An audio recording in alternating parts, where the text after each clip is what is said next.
Bagay na naaalala ng utak na nangyari na noon. Di ko maintindihan. Terry, maagang pasok ko ngayon. Huwag mo kalimutang ihatid si Sam sa school bus. Kaya kong pumunta ron mag-isa. Narinig mo ako? Okay. Salamat. Isipin mo insurance policy ang uncle mo, okay? Ayoko magpahatid, Dad. Huwag matigas ang ulo, okay? Gusto mo sumabay? Opo, sige. First, ayos ang pancake na ginawa mo. Mas masarap yung ginawa mo. Salamat.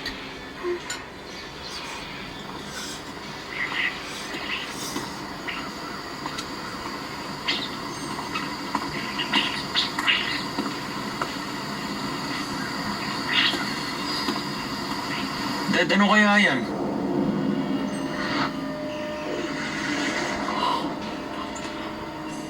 Ewan, malalaman ko mamaya. Ang weird.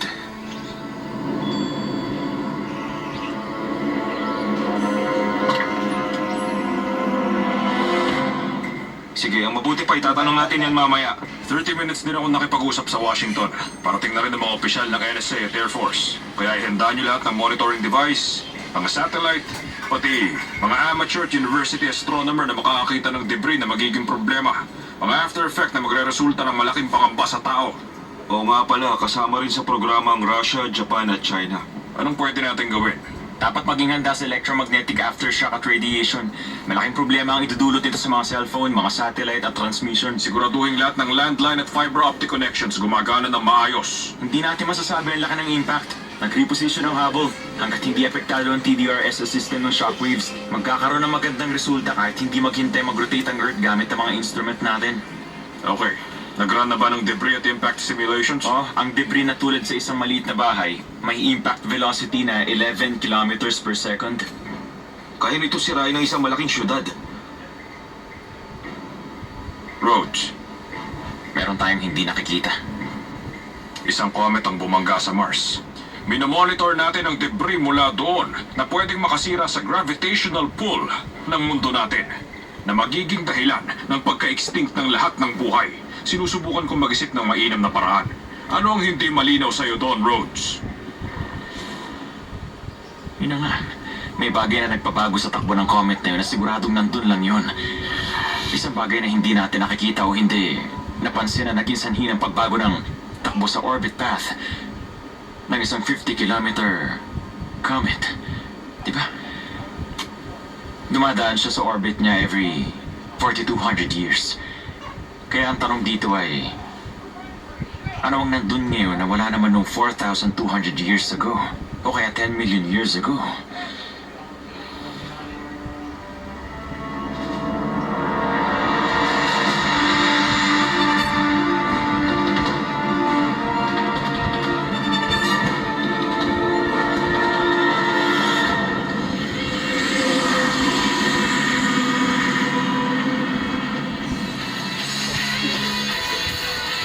Sige na, pumasok na tayo. Nakalokohan.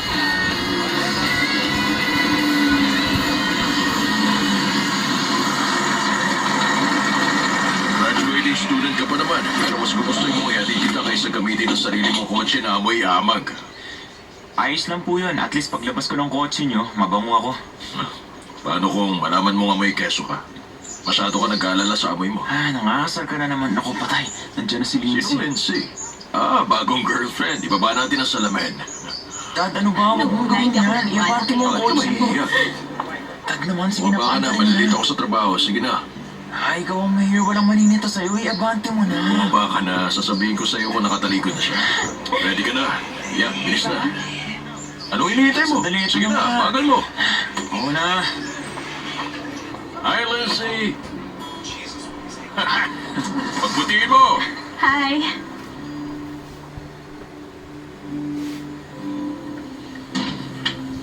Nandito na ako. Samantha, ba't hindi ka pumasok sa school? Naiwan ka na school bus? Delikado raw pag sumakay ako sa bus. Ha? Sabi ni Uncle Terry, may maingay daw sa bus. Nanginginig na ang timing chain.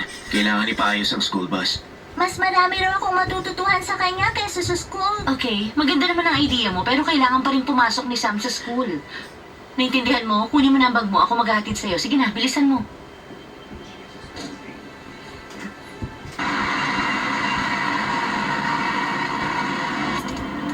Good morning, Erica. Magandang umaga, sir. Para sa akin Yan yan. ang draft para sa Economic Developmental Plan. Okay, sana mas maayos ang pagkakagawa kaysa sa una. Sinubukan ko naman. Sa tingin ko, hindi ko na kailangan makita ang pangalawa. Ibigay mo na lang ang Okay. final draft. Total, na ipakita na ang main subject, kaya ikaw nang bahala. Okay, sir. Tatapusin ko yan. Ayusin mo mabuti bago magsimula ang meeting sa Yes, sir. council. Saka natin i-finalize. Gagawin ko. Maraming No salamat. problem, sir.